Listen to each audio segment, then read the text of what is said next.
මාධ්‍යවේදී හිතවතුනි හිතවතියනි විශේෂයෙන්ම ඔබට අපි ආරාධනා කරේ වර්තමානයේ මැද පෙරදිග කලාපයේ ඇති වී තිබෙන යුද්ධමය තත්ත්වයේ හේතු කොටගෙන අපේ රටේ ජනතාව තුළ යම් නොසන්සුන්තාවයක් මොකක්ද සිද්ධ වෙන්නේ කියලා යම් අනවබෝධයක් තිබෙන තත්ත්වයක් තිබෙනවා.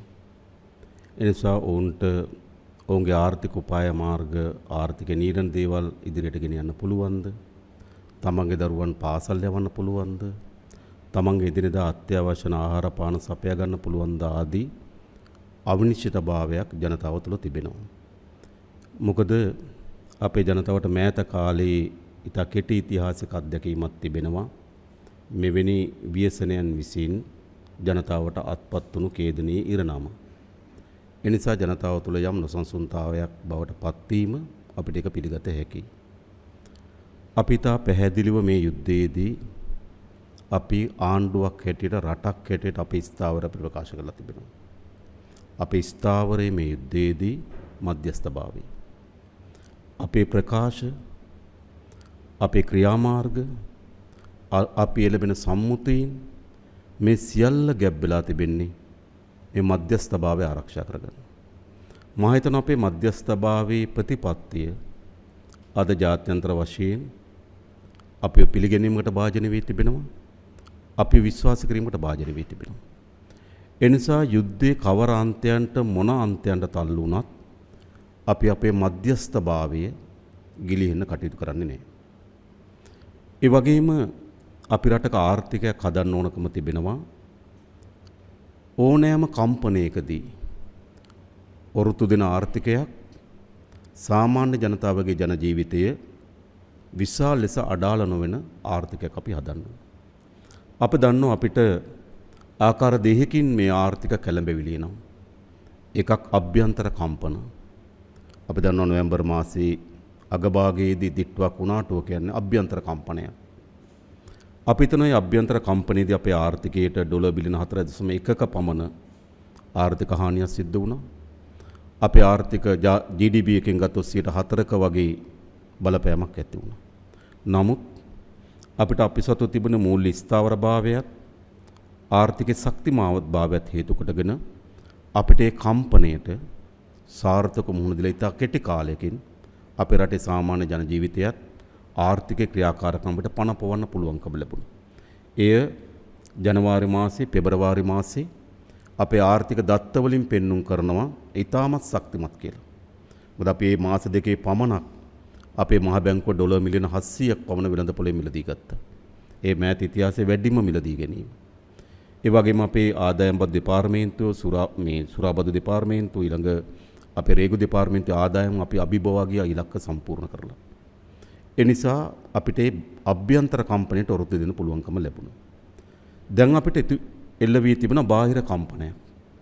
අපි ආර්ථිකයක් සකස් කළ යුතු වන්නේ අන්නේ බාහිර කම්පනයට ඔරොත්තු දෙන ආකාරයට අපි ආර්ථිකය සකස් කළ යුතුයි. ඒ අභියෝගය සහ විශ්වාසය අපට තිබෙනවා. නමුත් මේ මොහොතේදී මේ යුද්ධයේ ස්වභාවය කුමක්ද? මේ යුද්ධයේ ස්වභාවය තමයි කවර හෝ පාර්ශවයක් යුද්ධයේ ගැටුමේ තම තමන්ගේ සීමාවන් තම තමන්ගේ ඉලක්ක තෝරාගෙන තිබෙනවා. මේක තමයි අපේ ඉලක්කය. සමහර පාර්ශ්වයන් තමන්ගේ පාලනය වෙනස් කිරීම ඉලක්කයක්.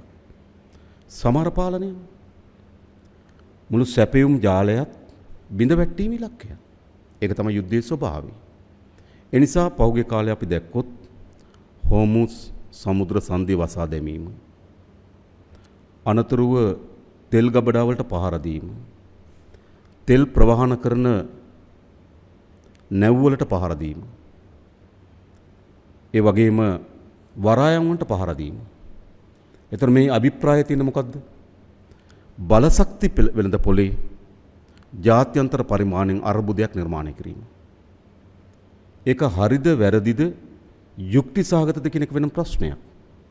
ඒ නිසා විශේෂම බලශක්ති වෙළඳ පොලේ නිෂ්පාදනය, ගබඩා කිරීම, බෙදා හැරීම, සැපයුම් ජාලය අඩපණ වෙලා තියෙනවා.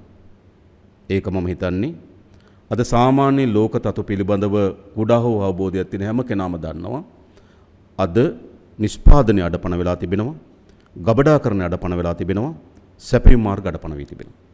ඒ නිසා මෙම අර්බුදයේ ප්‍රමුඛතම කේන්ද්‍රය බවට පත් වී තිබෙන්නේ බලශක්ති ශේස්ත්‍රයේ ඇතිවෙන අර්බුදය. ඒක තමයි ප්‍රමුඛ. ඒක යුද්ධයේ එක උපාය මාර්ගයක්. ඒක අපි තේරුම් ගන්න ඕන. එහෙම නැතුව වෙන ඇත්තගත්තොත් මේ යුද්ධයේ අභ්‍යන්තර ගැටුමත් ඒ තුල තිබෙනවා. ඒකත් අපි තේරුම් ගන්න ඕන. මේ බලශක්තිය පිළිබඳ ප්‍රශ්නේ. එහෙමනම් ඒ නිසාම අපි අපේ බලශක්ති විශේෂයෙන්ම ඉන්ධන, ගෑස් සහ ගල් අඟුරු අපේ බලශක්තිය මෙවලම් ආනයනය කරන මෙවලම් ටික. ඉන්ධන වලට අපි ඉතා හොඳ දිගු කාලන ටෙන්ඩර් ප්‍රදානය කරලා තිබුණා. නමුත් අපි දිගු කාලන ටෙන්ඩර් දෙකක් විශේෂයෙන්ම අපිට බොරතෙල් සැපයුම් මෙට්‍රික් ටොන් 96 නැව් දෙකක් නියමිත කාලයට ලබා ගන්න හැකියාවක් ලැබෙන්නේ නැහැ. ඒ නිසා වුන් කාලයක් ප්‍රමාද වීම නැව් ලැබෙන බව තමයි වාර්තා කරලා තිබෙන්නේ. දෙවැනි එක පෞද්ගලික අංශය අපේ සැපයුම් කරුවන් පෞද්ගලික අංශය අපේ තෙල් අලෙවි කරන්නන් ඉන්නවා. ඔවුන්ගේ එක නැවක් නියමිත කාලයට ලැබෙන්නේ නැහැ කියලා දැනට වාර්තා වෙලා තිබෙනවා. ඒ නිසා අපිට අවශ්‍ය වෙන ඉන්ධන සැපයුමේ අඩුවක් තිබෙනවා. මොකද අපි මේක ඉතා හොඳින් අපි සැලසුම් කරලා තිබෙන්නේ අපිට වරායට නැවක් පැමිණීම, ඒ නැව ගබඩාවලට තෙල් පොම්ප කිරීම, ඒ සඳහා නැව එතන තියෙන කාලය, ගබඩාවල තියෙන ප්‍රමාණය, නැවත නැවකට එතෙන්ට ළඟාවීම ආදී ලෙස කළමනාකරන පද්ධතියක් තියෙනවා. එක නැවක හෝ ප්‍රමාදයක් අර ජාලයේම අර්බුදයට පත් කරනවා. මොකද අපි සීමිත සම්පත් වලින් තමයි අපි මේ බලශක්ති ශේත්‍රය පාලනය කරන්නේ. ඒ නිසා අපි ඉලක්ක සහගත ලෙස සකස් කරලා තිබුණු ඉන්ධන විශේෂම ඉන්ධන සැපයීම අපිට ලැබෙන්නේ නැහැ. අපි තේරුම් ගන්න ඕනේ. එහෙමනම් අපිට මේ පිළිතුරු සහ මේකට මැදිහත් වීම සොයන්නේ කොහොමද? අපේ ප්‍රවේශය මොකක්ද? අපේ ප්‍රවේශය තමයි විශේෂයෙන්ම 2025 වසර අපේ ආර්ථිකයේ සමහර දත්ත තිබෙනවා ලංකා ඉතිහාසයේ ඉතාමත් ප්‍රශස්තම දත්ත තියෙනවා 2025 වසරේ. සමහර දත්ත තියෙන වසර දශක ගණනාවකට පසු අපි අත්පත් කරගත්තු දත්ත තිබෙනවා. ඒ නිසා ආර්ථික තල ඉතාමත් හොඳ ජයග්‍රහණයක් අපි 2025 වසරේ අත්පත් කරන් තිබෙනවා. ඒත් අපේ අභියෝගය තමයි මේ 2025 වසරේ අත්පත් කරගත්තු ආර්ථික ජයග්‍රහණය අඛණ්ඩතාවයකින් පවත්වාගෙන යමින් මේ අර්බුදයට මුහුණ දෙන්නේ කොහොමද? 1. 2. සාමාන්‍ය ජනතාවත් තමන්ගේ ජීවිතයේ ලයිෆ් ස්ටයිල් එකේ යම් වෙනසක් ඇති කරගෙන තිබෙනවා. මීට පෙර තිබුණාට වඩා. ඒතර මේ ජනතාවගේ ජන ජීවිතයත් අපි අඛණ්ඩතාවයෙන් පවත්වාගෙන යන්නේ කොහොමද? මේ කින කාර්යයන් සඳහා තමයි අපි මේ බලශක්ති අර්බුදයේ මතුවී තිබෙන ගැටලු වලට විසඳුම් සෙවීමේ මාවත. 1. මේ ආර්ථික අත්පත් කරන් තියෙන ජයග්‍රහණ අඛණ්ඩතාවයෙන් පවත්වාගෙන යන එකත් ජනතාවගේ ජන ජීවිතය අඩාල නොවි පවත්වාගෙන යාමත් අපේක්ෂාවෙන් තමයි අපි මේ සඳහා මැදිහත් වෙන්නේ. ඒ සඳහා අපි ආරම්භයේදීම ආර්ථික ආවේශන කමිටුවක් පිහිටෙව්වා. ඒ කමිටුව ඉතාමත් කෙටි කාලයන් තුළ රැස් වෙමින් ඇති වෙන තත්ත්වයන් පිළිබඳ සමාලෝචනය කරනවා. ඒ වගේම මහ බැංකුව දවසක් කර දවසක් කියන්නේ දවස් දෙකකට සැරයක් අපට ඇති වී තිබෙන නව තත්ත්වයන් සහ ගත යුතු විසඳුම් පිළිබඳ වාර්තාවන් අපිට ඉදිරිපත් කරනවා. ඒ වාර්තාවන් ආර්ථික ආවේක්ෂණ කමිටුව තුරා සාකච්ඡා කරමින් අපි ඉතාමත් ප්‍රශස්ත එකක් සමහර තීන්දුව තියෙනවා ප්‍රමාද නොවිය යුතුයි, සමහර තීන්දුව තියෙනවා ගොඩක් කලින් නොගත යුතුයි. එමේ තීන්දුව තියෙනවා. විවාදයක් තියෙන්න පුළුවන්. නමුත් අපි යම් දත්ත තොරතුරු මත තමයි මේ තීන්දුව මේ වෙලාව තමයි ඒක නිශ්චිත කාලය කියලා අපි අරගෙන තිබෙනවා. ඊට අමතරව ආවේක්ෂණ කමිටුවත් මැදිහත් වුණු තවත් අපි ශේත්‍ර කීපයක් තෝරාගෙනද එකක් තමයි බල සැපයුම් බලශක්ති සැපයුම් අපි සාර්ථක කර ගැනීම සඳහා කරන මැදිහත් වීම. එහිදී අපි මැදිහත් වීම කීපයක් කරලා තිබෙනවා මේ වෙනකොට. අපි රාජතාන්ත්‍රික මට්ටමින් අපි හිතවත් රාජ්‍යයන් එක්ක අපි තාම සමීප සාකච්ඡාවක් නිරත වෙලා තිබෙනවා. මම ඔබට කියන්න කැමතියි ඒ වගේ තාමත් හොඳ ප්‍රගතියක් තිබෙනවා. එක. දෙවෙනි එක අපි ඉක්මන් ටෙන්ඩර් කීපයක් දැම්මා. අද අපි ටෙන්ඩරයක් විවෘත කරා. ඒ ටෙන්ඩරේදී අපිට ඩීසල්, බොරතෙල්, ලීසි තෙල්, පෙට්‍රල් සඳහා අපිට ඉතාමත් විශ්වාසවන්ත සැපයුම්කරුවන්ගෙන් ටෙන්ඩරයට ඇවිල්ලා තියෙනවා. අපි ඔවුන්ට ඒ ටෙන්ඩරයන් ප්‍රදාන කරන්න බලාපොරොත්තු වෙනවා. ඒවා අපේ අර තියෙන අර ප්‍රමාද වෙන කාලේ ආවරණය කර ගැනීම තමයි අපේ අපේක්ෂාව. සහ ඕනෑම මොහොතකදී බලශක්ති සපයන ඉන්ධන සපයන නෞකාවක් අතරමඟ යම් අර්බුදයක් ඇතිවීම අනතුරක් තිබෙනවා. ඒ නිසා ඒ සඳහා අතිරික්ත වශයෙන්ුත් අපි නැව් ඉන්ධන ප්‍රදානය කිරීම සඳහා ටෙන්ඩර් ප්‍රදානය කිරීම සඳහා අපි කටයුතු කරලා තිබෙනවා. ඒ නිසා අපි අද ඒ සම්පූර්ණ කරා. ඒ වගේම හෙට දිනේ තවත් ඩීසල් ටෙන්ඩරයක් අපි ආනයන මේ ටෙන්ඩරයක් ප්‍රදානය කරන්න බලාපොරොත්තු වෙනවා. එතින්දුත් අපිට විශ්වාසවන්ත සැපයුම්කරු කියන්නේ මේ වෙලාවේ අවශ්‍යකම තිබෙන්නේ විශ්වාසවන්ත සැපයුම්කරුවන් අවශ්‍යයි. ඒ සඳහා අපි කටයුතු කරලා තිබෙනවා. යම් මිල වැඩිවීමක් තිබෙන ඒ ටෙන්ඩර් සියල්ලම බලපුවාම සාමාන්‍ය ප්‍රීමියම් අගය ඩොලර් 3ට වඩා අඩුවෙන් තමයි තිබුණේ. මේ වගේ ප්‍රීමියම් අගය ඩොලර් 3ට වඩා විශාලයි. ඒ නිසා යම් මිල වැඩිවීමක් තිබෙනවා. නමුත් අපේ අපේක්ෂාව තියෙන්නේ බලශක්ති සැපයුම අඛණ්ඩව ලබා දීම. ඒ නිසා අපි ඒ ටෙන්ඩර් ප්‍රදාන කිරීමට බලාපොරොත්තු වෙනවා. ඊළඟ අපි විශේෂයෙන්ම මේ වගේ අවස්ථාවේදී අපි දන්නවා ලෝකේ පොඩි බ්ලැක් මාකට් එකක් ගොඩ නැගෙනවා. මූදේ තියෙන නැව් එහෙට මෙහෙට අලෙවි කරනවා. එකම නැවට ඒජන්ට්ලා කීප දෙනෙක් මැදිහත් වෙනවා. ඒක තමයි මෙවැනි අර්බුදයකදී ඇති වෙන තත්ත්වය. අපිට පෞද්ගලික අංශය වගේ නෙවෙයි. අපිට රාජ්‍ය අංශයට එවැනි ශනික මිලදී ගැනීමක් අපිට කරගැනීමේ හැකියාවක් ලැබෙන්නේ නැහැ. නමුත් අපි ඒ සඳහාත් කල්පනා කරනවා. එතකොට ශනිකව තීන්දුව අරගෙන මිලදී ගැනීම සඳහා අවශ්‍ය වෙන ප්‍රශස්ත නිලධාරීන්ගේ සමන්විත කමිටුවක් අපත් කරලා තිබෙනවා. ඒතර ක්ෂණිකව කවුරු හරි දැන් තියෙන නැවක් මේ වෙලාව අපිට හරවලා දෙන්න පුළුවන් කියලා කියනවනම් ඒගොල්ලන්ට අපි අවස්ථාව දීලා තිබෙනවා. ඒ කැබිනට් මණ්ඩලයෙන් අපි මේ කමිටුව පත් කරා. ඒ අපේ රටේ ප්‍රසම්පාදන කමිෂන් එකට යටත් ලංකාවේ රජයේ සියලුම මිලදී ගැනීම ප්‍රසම්පාදන කමිෂමට යටත් දෙන්න. ප්‍රසම්පාදන කමිෂන් සභාවෙන් අපි ඒ සඳහා අනුමැතිය අරන් තිබෙනවා. ඒ කමිටුව විසින් ගනු ලබන තීන්දුව අපි කැබිනට් මණ්ඩලය විසින් අනුමත කරලා ලබා දෙනවා. එයත් මම හිතන්නේ අපි ශනිකව අපිට තෙල් සපයා ගැනීම සඳහා තියෙන ක්‍රියාමාර්ගයක් ඒ ක්‍රියාමාර්ගය අපි අනුගමනය කරනවා. ඊළඟ ගත්තොත් විශේෂයෙන්ම පෞද්ගලික අංශය අපේ රටේ අපනයනකරුවන් සහ විශේෂයෙන්ම සංචාර කර්මාන්ත වැනි ඩොලර් වලින් ව්‍යාපාර යෙදෙන අය. ඒගොල්ලෝ ආදායම උපයන්නේ ඩොලර් වලින්. ඩොලර් වලින් ව්‍යාපාරවල යෙදෙන අය ඒ ව්‍යාපාර සංගම් අපිට කිව්ව ඔවුන්ට බලපත්‍රයක් ලබා දෙන්න ඔවුන්ට අවශ්‍ය නැ තෙල් ආනයන කර ගැනීම සඳහා කියලා අපි తాවකාලිකවන්ට අවස්ථාව ලබා දීලා තිබෙනවා. ඒතර ඔවුන්ට පුළුවන් ඔවුන් දැන්ටමත් මට කිව්වා අපනයනකරුවන් 30ක් පමණ ඔවුන්ගේ ලියාපදිංචි වෙලා තිබෙනවා කියලා. විශේෂ සංචාර කර්මාන්ත ශේෂ්ත්‍රයටත් ඒගොල්ලෝ ලබා දෙන්න ලෑස්ති. ඒගොල්ලෝ ඩොලර් වලින් තෙල් ආනයන කරනවා. ඔවුන් ඩොලර් වලින් තෙල් අලෙවි කරනවා. හෙට උදේ ඉඳන් ඒගොල්ලන්ට ඒ ශේෂ්ත්‍ර සඳහා අපනයනකරුවන්ගේ ශේෂ්ත්‍ර සඳහා ඉන්ධන සපයන්න පුළුවන්කම ලැබෙනවා. ඒ නිසා ඔවුන් ඉන්ධන සොයාගෙන තිබෙනවා. ඒ ඉන්ධන ඔවුන්ගේ ගබඩාවල තිබෙනවා. ඒ නිසා හෙට උදේ ඉඳන් අපනයනකරුවන්ට සහ සංචාර කර්මාන්තයේ දෙන අයට පෞද්ගලික සමාගම් විසින් එම ඉන්ධන ලබා දෙන කටයුතු කරනවා. ඒ නිසා අපි මේ බලශක්ති අවශ්‍යතාවය සපුරා ගැනීම සඳහා එවැනි ක්‍රමවේද ගණනාවකින් අපි මැදිහත් වෙනවා. ඊළඟ විශේෂම ගෑස් ගත්තොත් අපිට මේ මාර්තු මාසයේ ගෑස් අවශ්‍යතාවය තිබුණේ මෙට්‍රික් ටොන් 33000යි. නමුත් අපි 38000ක් ඇනවුම් කරා මාර්තු මාසෙට. ඒ මොකද පෞද්ගලික සමාගමක් ගෑස් සපයන එක අඩපණ කරලා තිබෙන නිසා ඊටත් අවශ්‍ය නැ ගෑස් තමයි අපේ ලිට්‍රු රජයේ සමාගම ආනයනය කරන්නේ. මේ මාර්තු මාසයේ අපි ආනයනය කරන්න තීරණය කළා තිබුණා මෙට්‍රික් ටොන් 38000ක්. ඒ මෙට්‍රික් ටොන් 38000ම ලැබිලා තියෙනවා දැන්. ලංකාවේ සමහර ඒවා වෙළඳ පොළට නිකුත් කරලා තිබෙනවා. සමහර අපේ දේශීය ගබඩාවල තිබෙනවා. අනිත් ඒවා මාලදිවයිනේ පාවෙන ගබඩාවල තැන්පත් කරලා තිබෙනවා. එතෙන් මෙට්‍රික් ටොන් 38000ක් අපිට ගෑස් ලැබිලා තිබෙනවා. තව අපි ගෑස් නමක් ඇනවුම් කරලා තිබෙනවා. ඒක හෙට හෝ අනිද්දා දැන් නැව ළඟා වෙමින් තිබෙන්නේ. හෙට හෝ අනිද්දා මෙට්‍රික් ටොන් 33000ක ගෑස් නමක් ලැබීමට නියමිත තිබෙනවා. නිසා ගෑස් වෙළඳ පොලේ අර්බුදයක් මතුවෙන්නේ නැහැ. ඊට අවශ්‍ය වෙන ක්‍රියාමාර්ග හදලා තියෙන ඊළඟ අපිට ඕන් ගෑස් සපයන්න තිබෙන්නේ අප්‍රේල් 21 වගේ 21 23 කාලේ. ඒතර ඒ කාලෙදී ඊළඟ නැව ඕන් අපිට ලබා දෙවි කියලා අපි විශ්වාසයක් තිබෙනවා. ඒතර ගෑස් වෙළඳ පොලේ අපිට අර්බුදයක් මතුවීමේ අනතුරු අඩුයි.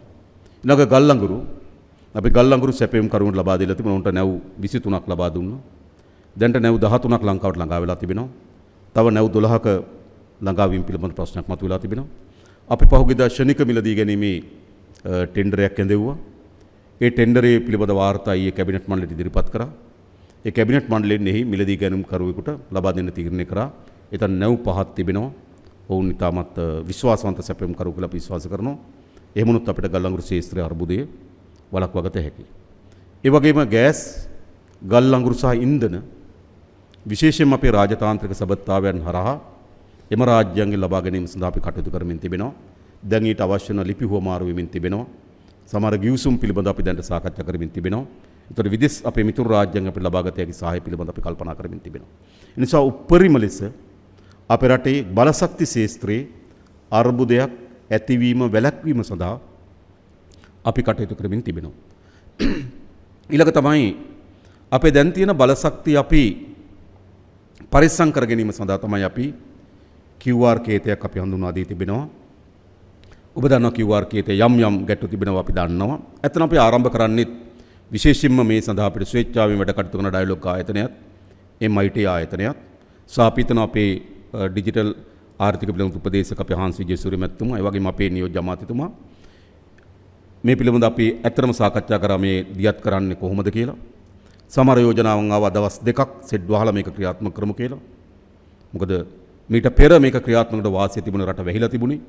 දැන් සති දෙකක කාලයක් තිබුණා QR ඒගොල්ලන්ට QR කේතේ ලබා ගන්න. අනුතුරුව තමයි QR කේතෙන් තෙල් ලබා දුන්නේ. හැබැයි අපිට එහෙම කරන්න අපි මේ දුවන ආර්ථිකය පවත්වාගෙන යන්න ඕන. ඒ නිසා යම් ගැටලු මතුවෙනවා කියන పూర్ව අවබෝධයකින් යුතුව තමයි අපි මේ QR කේතේ ක්‍රියාත්මක කරන්න තියෙන්නේ. ඒ නිසා තමයි අපි ඉරිදා දිනයක් තෝරාගත්තේ. ඉරිදා දිනුත් තෝරාගන්නත් ඒක හේතුව ඒකයි. දැන් සැලකිතු ප්‍රමාණකින් ගත්තොත් මම හිතන්නේ මිලියන 5කට ආසන්න ප්‍රමාණයක් දැන්ට QR කේතේ රෙජිස්ටර් වෙලා තිබෙනවා. තවත් යම් කීපෙක ගැටලු තිබුණා. මම හිතන්නේ තව ඉක්මනින් නිරාකරණය කරගන්න පුළුවන් වෙවි. මේ පළමු වතාවට තමයි QR කේතය ක්‍රියාත්මක වෙනද ගමන් වෙනදා QR කේතේ ඩවුන්ලෝඩ් කරගෙන තමයි QR කේතෙන් තෙල් දෙන තීරණය කරේ. අපි තෙල් දෙන ගමන් QR කේතේ ක්‍රියාත්මක කරන්න ඕන. එතන සෙට් වහලා රට වහලා QR කේතේ සූදානම් වෙලා අපිට විවෘත කරන්න බෑ. ඒ නිසා යම් ජාතික පද්ධතියේ ගැටලුවක් එන බව දැනගෙනම තමයි. මොකද මම හිතුවා ලංකාවේ ඉන්න මේ පිළිබඳව තියෙන විශේෂඥ ඥානය තියෙන සමාගම් දෙක තමයි අපිට ස්වේච්ඡාවෙන් මේකට උදව් කරේ. ඒ පිළිබඳව ස්වේච්ඡාවෙන් වැඩ කරන ඒ පිළිබඳ එක්ස්පර්ට්ලා තමයි අපිට මේ සඳහා අවශ්‍ය නායකත්වය සහ අවබෝධය ලබා දුන්නේ. ඒ අපි කටයුතු කරලා තිබෙනවා. ඒකේ අපේක්ෂාව වෙන්නේ මොකද්ද අපිට? අර තියෙන තෙල් ටිකත් යම් ප්‍රමාණයකට අපි තියෙන තෙල් ප්‍රමාණය යම් ප්‍රමාණයකට අපි සමනය කර ගැනීම අවශ්‍යතාවය තිබෙන එක. පරිස්සම් කර ගැනීම අපේ අපේක්ෂාව තිබෙනවා. ඉතින් අපි දිගටම මේ ප්‍රමාණයෙම ඉන්නවද කියලා ඇහුවොත් දිගටම අපිට අපේක්ෂා කරන්නේ නැහැ. නමුත් ඒක තීරණය කරනවා අපි දැනට සකස් කළ තියෙන සැපයුම් ටික ඉතා හොඳින් සාර්ථක වුණොත් ඒකට ප්‍රත්‍යක්ෂමනින් බලා ගන්න පුළුවන්. අපි ඒ පිළිබඳව නැවත අවධානය යොමු කරනවා. නමුත් මේ QR කේතේ නිකුත් කිරීම හරහා අත්‍යවශ්‍ය සමහර ශේස්ත්‍ර තිබෙනවා. ඒ ශේස්ත්‍රවලට යම් බාධාවක් ඇති විය හැකියි. අපේ අපේක්ෂාව මේ ශේස්ත්‍රවලට කිසිදු බාධාවක් නොවන ආකාරයෙන් මේ QR කේතේ ක්‍රියාත්මක කරන්න. එක සෞඛ්‍යය. අපි විශේෂයෙන්ම සෞඛ්‍ය ලේකම්තුමා වාර්තාවක් ඉදිරිපත් කරා. ඒ වාර්තාව අනුව අපි දැනට අපි උපකල්පනය කළ තියෙන තෙල් ප්‍රමාණය අවසන් වෙන දිනයක් තියෙනවා නම් ඒ දිනේ සිට තවත් සති 6කට අපි ආරක්ෂිත ගබඩා කරන්න තීරණය කළා තිබෙනවා. දැන් සාමාන්‍ය තෙල් තිබෙන්නේ මාසයකට නම් නිකන් හිතුවොත් සෞඛ්‍ය සඳහා සෙල් මාස 2කමාරකට අපි තියාගන්නවා. ඒ සඳහා අවශ්‍ය වන ආරක්ෂිත දොග වරාය ඒ වගේම එයාපෝට් එක වනි අත්‍යවශ්‍ය ඒවාට අපි ආරක්ෂක තොගත් අපි තියාගෙන ඒක තමයි අපි පූර්ව සූදානම. ඊළඟ විශේෂයෙන්ම අපි දන්න කුසු කර්මාන්තේ, දීවර කර්මාන්තේ, කර්මාන්ත ඒ වගේම අපි ගත්තොත් ඔය විශේෂයෙන් ගත්තොත් කුඩා කර්මාන්තවල යෙදෙන අය ඒගොල්ලන්ගේ ජීවිකාව මේ තමන්ගේ ප්‍රවාහනයත් එක්ක සහ මේ ඉන්ධනත් එක්ක සම්බන්ධ වෙලා තිබෙනවා. ඒ නිසා අපි සියලු අමාත්‍යාංශ කැඳෙව්වා. ඒ අයට කර්මාන්ත අමාත්‍යාංශය වැඩසටහනක් හදන ඒ කර්මාන්ත කරුවන්ට ඉන්ධන අඛණ්ඩව ලබා දීම සඳහා කුෂ්කර්ම අමාත්‍යාංශය දැනටමත් වැඩසටහන හදලා තිබෙනවා. මොකද උන්ට අවශ්‍යයි මේ වෙලාවේ අස්වැන්න නෙළන කාලේ ඒ සඳහා ඉන්ධන දීමනාවක් අවශ්‍යයි. ඒ වගේම තමයි ඉතා කෙටි කාලයකින් යලකන්නේ ආරම්භ කරනවා. ඒ සඳහා ඉන්ධන අවශ්‍යයි. ඒ නිසා මේ තියෙන QR කේතයෙන් ලබා දී තියෙන ඉන්ධන ප්‍රමාණය කිසිසේත්ම තමන්ගේ අස්වැන්න නෙලීමට හෝ තමන්ට නැවත වගා කිරීම සඳහා ප්‍රමාණවත් ලැබෙන්නේ නැහැ. ඒ සඳහා අපි ඒක වැඩි කරන්න තීරණය කළා තිබෙනවා. ඒ කෘෂිකර්ම අමාත්‍යාංශයේ නිර්දේශ අනුව අපි ඒක ලබා දෙනවා. ඊළඟ ගත්තොත් දීවර කර්මාන්තය ගත්තොත් අපි දන්නවා දීවර කර්මාන්තයේ අපිට හරි පහසුයි විශාල දීවර සංඛ්‍යාවක් දීවර වරායෙන් යන්නේ. ඒතර ඔවුන් බහුදින යාත්‍රාවක් නම් උන් ගියපු දුර ප්‍රමාණය අපිට නිරීක්ෂණය කරන්න පුළුවන්. ඒ අනුව උන්ට අපි ඉන්ධන ලබා දීමට කටයුතු කරනවා. ඒ වගේම කුඩා බෝට්ටු තියෙනවා දීවර වරායවල වලින් තෙල් නොගසන 30000ක් පමණ තියෙනවා එළිය කුඩා බෝට්ටු. ඒ කුඩා බෝට්ටු වලට අපි ඉන්ධන සපයන්න කටයුතු කරනවා. ඒක යම් ප්‍රමාණයකට ලීකේජ් එකක් වෙන්න පුළුවන්. නමුත් ඒ ලීකේජ් එක දරා ගන්න ඕන. කුඩා බෝට්ටු 30000ක් සමහර මුහුදු යයිද නොවේද ඒක වෙනම දෙයක්. නමුත් උන්ට අපි ඉන්ධන සපිය යුතුයි. යම් පරිහරණයේ දෝෂයක් ඇති වෙන්න පුළුවන්. නමුත් ඒක දරා ගන්න ඕන අපි. මොකද අපි ඉන්ධන තොටුපොළ කියන්නේ වරායවල වලින් පිටස්තරව ගලාගෙන යන්නට සහන දෙන්න අපි කටයුතු කරලා තිබෙනවා. ඊළඟ ගත්තොත් විශේෂම ගත්තොත් තේවතු ආශ්‍රිතව කර්මාන්ත ඒ සඳහා තේදළු ගෙන යාම සහ අනෙකුත් දේවල් වලට අපි කටයුතු කරලා තිබෙනවා. ඒ නිසා විශේෂයෙන්ම අපි මේ ඉන්ධන අත්‍යවශ්‍යම තැන්වලට ඒවා බිඳ වැටෙන්නේ නැතුව මේ QR කේතේ ලැබෙන ප්‍රමාණවත් නැත්නම් ඒක වැඩි කරමින් ලබා දීම සඳහා ඒ අමාත්‍යාංශ වල යාන්ත්‍රණ සකස් කරලා තිබෙනවා. එනිසා මා දන්නා ගොඩක් අය මේ 15න් අපිට මේ කවුරු නිලධාරි මහත්මයන්ගෙන 15න් අපිට වැඩට එන්න පුළුවන්ද? නෑ. සෞඛ්‍ය සේවයට ඒ ඔක්කොමත් එක තමයි අපි ගණනය කරලා තියෙන්නේ. නිකන් වරායට ඒ ඔක්කොමත් එක තමයි අපි ගණනය කරලා තියෙන්නේ. ඒ නිසා අත්‍යවශ්‍ය සේවාම් පවත්වාගෙන යාම සඳහා QR කේතෙන් ලබා දෙන ප්‍රමාණය ඒ ආයතනයට ප්‍රමාණවත් නැහැ. ඒ ආයතන වැඩ කරන අයට ප්‍රමාණවත් නැහැ. ඒ නිසා අපි ඒ සඳහා ලිහිල් කරලා එයාට ලබා දෙනවා. ඊළඟ විශේෂයෙන්ම ගත්තොත් ආහාර සැපයුම් ජාලය. අපි ඒක අධ්‍යයනය කරමින් තිබෙනවා. විශේෂයෙන්ම උත්සව සමයේ ඉන්නේ අපිට කරුණු දෙකක් තිබෙනවා. එකක් අපි අපේ ආනයනකරුවන් විසින් අවශ්‍ය වෙන තොග රැස් කර ගන්න ඕනකම තිබෙනවා. සමහර භාණ්ඩවල තොග රැස් කරන්නේ සති දෙකකට වගේ. සමහර භාණ්ඩ තියෙනවා මාස 3කට වගේ තොග රැස් කර ගන්න පුළුවන් ඒවා. අපි මේ මාස 3ක් වගේ දීර්ඝ කාලයක් තොග රැස් කර ගන්න පුළුවන් කණ්ඩායම් එකතු කරලා සාකච්ඡා කරලා තිබෙනවා. ඔවුන් ගාව මේ මාස 3ක තොග ගබඩා කරගෙන භාණ්ඩවල මේ මාස 3යි ප්‍රමාණවත් ගබඩා පහසුකම් සහ තොග ඔවුන් ගාව තිබෙන බව වාර්තා කරලා තිබෙනවා. ඒ වගේම සති දෙකකින් වාර්තා ගබඩා මේ ආනයන කරන අයගේ ගබඩා කරන්න සති දෙකයි නම් උන්ට සති දෙකකින් ආනයන කිරීමේ ගැටලු මතුවිය හැකියි. ඒ නිසා උන් ආනයන කරන්නේ කොහෙන්ද කුමක්ද සහ රාජ්‍යයේ ආනයන කිරීමේ අපිට අංශයක් තියෙනවා සතොස සහ සම්පකාර තොග සංස්ථාව. අපි ඒ සංස්ථාවලින් බෙදාගෙන තිබෙනවා. ඒ නිසා අත්‍යවශ්‍ය ආහාරවල හිගයක් ඇති නොවීම පිළිබඳ අපි කල්පනා කරනවා. ඒ වගේම බෙදාහැරීම් ජාලය. පිටකොටුවට ආවට වැඩක් නැහැ ආහාර. මේවා ගම් මට්ටම දක්වා බෙදා හරින්න ඕන.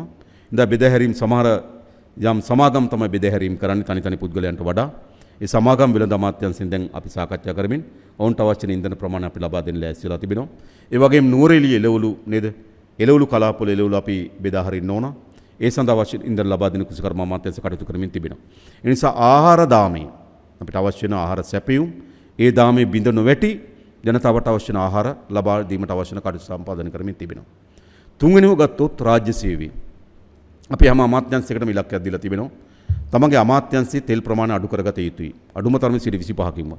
සෞඛ්‍ය අමාත්‍යාංශ ලේකම්තුමා දැන්ටමත් අපිට වාර්තාවක් ලබා දී තිබෙනවා. ඔවුන්ගේ අමාත්‍යාංශ ක්‍රියාකාරකම් සමහර අංශ తాවකාලිකව සාදමන්න පුළුවන්. සමහර අය ගෙදරින් වැඩ කරන්න පුළුවන්. ඒ වගේ තෝරාගෙන සකස් කළ තිබෙනවා රාජ්‍ය අංශය තමගේ තෙල් වලින් යම් 25ක ප්‍රමාණයකට අඩු කර ගැනීම සඳහා අපි සැලැස්මක් සකස් කළා තිබෙනවා. ඒ සැලැස්මට අනුව තමයි අපි එක දිනයක් රජයේ නිවාඩු දෙන්න තීරණය කළා තිබෙනවා. සමහර ඔබ දන්නවා කොහොමත් රාජ්‍ය ආයතන මේ ඔන්ලයින් අනුව සේවාවන් සපයන ආයතන නෙවෙයි රාජ්‍ය ආයතන. මොකද පුරවැසිය කෙනෙක් තමගේ සේවාව ලබා ගන්න. ඒ පුරවැසියා එන්න ඕන, ෆයිල් එක ගන්න ඕන. ඒ නිසා අර රාජ්‍ය සේවය මම හිතන්නේ ඔන්ලයින් ක්‍රියාත්මක කරගන්න ඉතාමත් අඩු අංශ තිබෙන්නේ. අපි ඒ ආයතන ප්‍රධානීන්ට බලය දීලා තිබෙනවා. ඔන්ලයින් ක්‍රියාත්මක කර ගැනීම සඳහා තියෙන අංශවලට ගෙදර ඉඳන් වැඩ කරන අවස්ථාව හදන්න කියලා. නමුත් අපි දන්නවා රාජ්‍ය සේවය නිරන්තරයෙන්ම පුරවැසියන් සේවා ලබා ගැනීම සඳහා කාර්යාලයට එන සංස්කෘතියක් තියෙන සහ සේවාව ලබා දීමේ තාක්ෂණයක් එහෙම තිබෙන්නේ. ඒ නිසා ඒ සේවාවන් ලබා දීම සඳහා අපි සැලසුම් කරලා තිබෙනවා. ඒකදී අපි බදාදා දිනේ නිවාඩු දෙන්න තීරණය කළා තිබෙනවා. බදාදා දිනේ නිවාඩු දෙන්න තීරණය කරපේක මම දන්නවා මොනවද සාකච්ඡාවක් තිබෙනවා. අපේ අවශ්‍යතාව තියෙන අඛණ්ඩතාවය තියාගෙන යන්න. දවස් 3ක් රාජ්‍ය සේවය අකර්මණ්‍ය වීම දිගටම ඒ කාලයේ දිගු වැඩි. ඒ කාලේ විසින් මේ රාජ්‍ය සේවයෙන් ලබාගත් සේවාවන් වල බිඳ වැටීමකට ලක් වෙන්න පුළුවන්කම තිබුණා.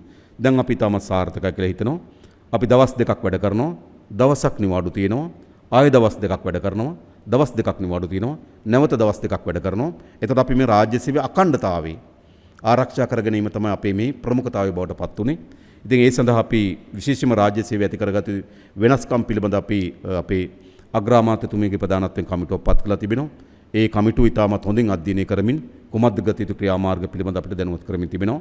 ඒ අපේ ආවේක්ෂණ කමිටුව අනුමැතිය ලක් කරලා අපි තීරණය කරන්න බලාපොරොත්තු වෙනවා. ඊළඟ විශේෂයෙන්ම මේ දිගු කාලයක් ඇදුනොත් මේ ආශ්‍රිත ආර්ථිකයේ යෙදෙන අයට යම් ආර්ථික බිඳවැටීමකට භාජනය වෙනවා. සමහර අයගේ ඉන්ෂුරන්ස් පිළිබඳ ප්‍රශ්න එන්න පුළුවන්. සමහර අයගේ ණය වාරික පිළිබඳ ප්‍රශ්න එන්න පුළුවන්. සමහර අයගේ ජීවත් වීම පිළිබඳ ප්‍රශ්න එන්න පුළුවන්. දිගු කාලයක් ඇදුණු. ඒතර අපේ අපේක්ෂාව තමයි අන්න ඒ පිළිබඳවත් අපි ඉතාමත් විධිමත් යාන්ත්‍රණයක් අපි සකස් කරගෙන ඉන්න ඕනකම තියෙනවා. ඒ නිසා අපි විශේෂම සමාජ සේවා අමාත්‍ය අපේ උපාලි පන්නිල ඇමතුමාගේ ප්‍රධානත්වයෙන් අපි කමිටුවක් පත් කරලා තිබෙනවා. ඔවුන් නිරන්තරයෙන් රැස් වෙමින් මේ අර්බුදයේ විසින් මොන ශේෂ්ඨ වලට ආර්ථිකමය බලපෑමක් ඇති වෙන අපි උන්ට සහනාධාරයක් ලබා දිය යුතුද? අපි උන්ට ඒ සහනාධාරයක් එහෙම නැත්නම් අපි උන්ට ලබා දිය යුතුද? මේ පොලි රහිත ණයක් ලබා දිය යුතුද?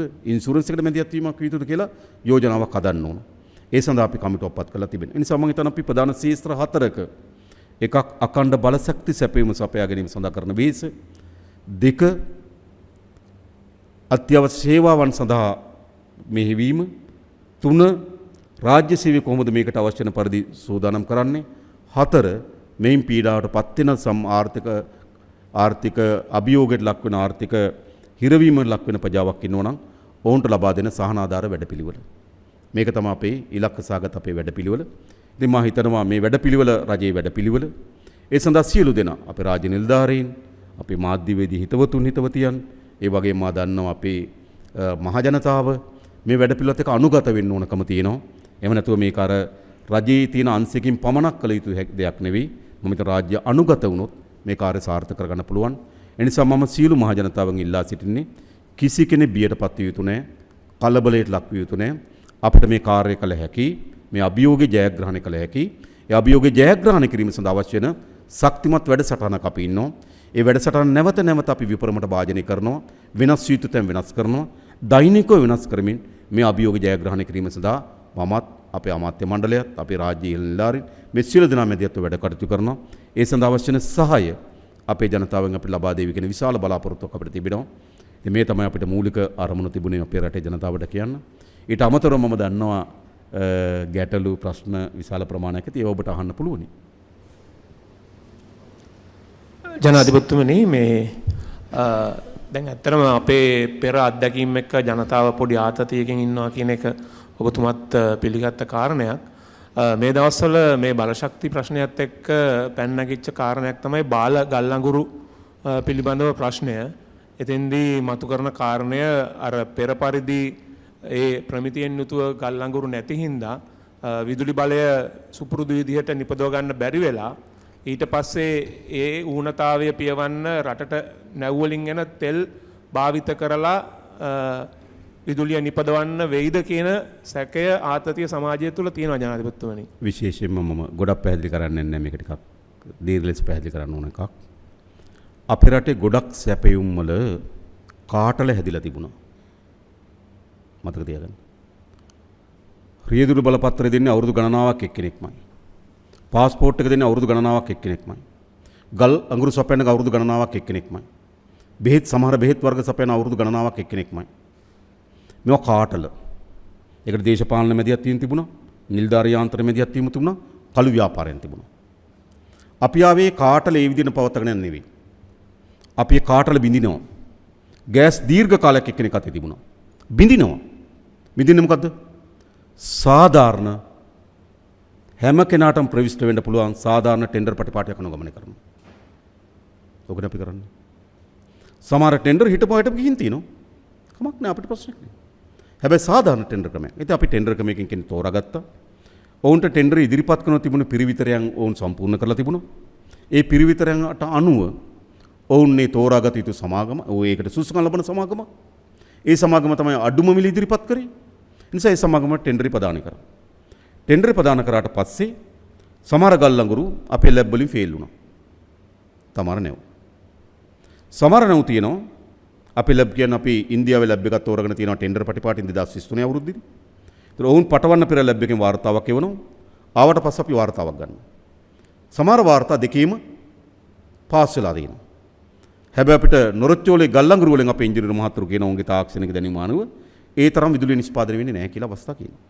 අර කිලෝ කැලරි 5900ක් නිෂ්පාදනය වෙන්නේ නැහැ කියලා කියනවා. හරි. ඉතින් මෙතන තමයි ප්‍රශ්නේ තිබෙන්නේ. ඒතර මේක නිසි පරිදි මිලදී ගත්තු එකක්. මේක තමයි හෙටත් වෙන්නේ. හෙටත් කරන් ටෙන්ඩරයක් ඇඳවලා පිරිවිතරෙන් සම්පූර්ණ කරලා තිනවනම් ඒ සමාගම් සුදුසු නම් මොකද ඒවා අපි ඊට පෙර සුදුසුකම් බලලා රෙජිස්ටර් කරපු සමාගම් විදුලි බල අමාත්‍යාංශය ගල්ලංගුරු සමාගම ඒතර අපි ලබා දීලා තිබෙනවා. ඒතර යම් ගැටලුවක් මතුවලා තිබෙනවා නම් ඒකට ඒක පියවා ගැනීම සඳහා ක්‍රමවේදිකුත් තියෙනවා. ඒ බාල ගල්ලංගුරු නම් එන්නේ ඒ ගල්ලංගුරු වලින් නිෂ්පාදන විදුලිය අඩුයි නම් සූත්‍රයක් තියෙනවා. ඒ සූත්‍රයට අනුව ඒකට දඩ මුදලක් අය කරනවා. සාමාන්‍යයෙන් අපි ගත්තොත් මේ ගල්ලංගුරු තොගයට 10%ක තැන්පතුවක් තියෙනවා. ඒ කියන්නේ ඩොලර් මිලියන 15ක් තියෙනවා තැන්පතුව. ඒ වගේම අපි අපේ ලැබ් එකකින් වාර්තාව ආවට පස්සේ තමයි නැව ලංකාවට එනකොටම අපි 80ක් මුදල් වලින් දෙනවා. ඉතුරු 20% නිදහස් කරන්නේ අපේ ලැබ් වාර්තා පාස් වුණොත් විතරයි. ඒ නිසා මුදල් ලෙස තියෙනවා. දැන් මූල්‍යම ලෙස පාඩුවක් වීම ඉතාමත් අඩුයි. මම හිතන්නේ යම් ගල්ලංගුරු ප්‍රමාණයකින් නිකුත් වෙන අලු ප්‍රමාණය වැඩි නම් ඒකත් ගණනය කරලා තමයි වන්දි තීරණය කළා තියෙන්නේ. ඒ නිසා වන්දිය තියෙනවා. ඒ බලශක්ති අර්බුදයක් මතුවෙනවා නම් අපි ඒක තමයි විශේෂයෙන්ම ශනික මිලදී ගැනීම සඳහා ටෙන්ඩරයක් කෝල් කරා. ඒක ඊයේ කැබිනට් මණ්ඩලයට ආවා. ඒකෙන් නැව් 5කට අපි අවසර ලබා දෙන්න බලාපොරොත්තු වෙනවා. නැව් 5ක් මිලදී ගැනීම සඳහා ඒ ගල්ලංගුරු නැව්. ඒ වගේ මා කියපු අර ශනික මිලදී ගැනීම ප්‍රසම්පාදන කමිටුව හරහා නැවත ගල්ලංගුරු සඳහා එනුම් කීපයක් ඇවිල්ලා තිබෙනවා. ඒ වගේම රාජතාන්ත්‍රික ගනුදෙනුවලදීත් අපි ගල්ලංගුරු ඇතුල් කරලා තිබෙනවා.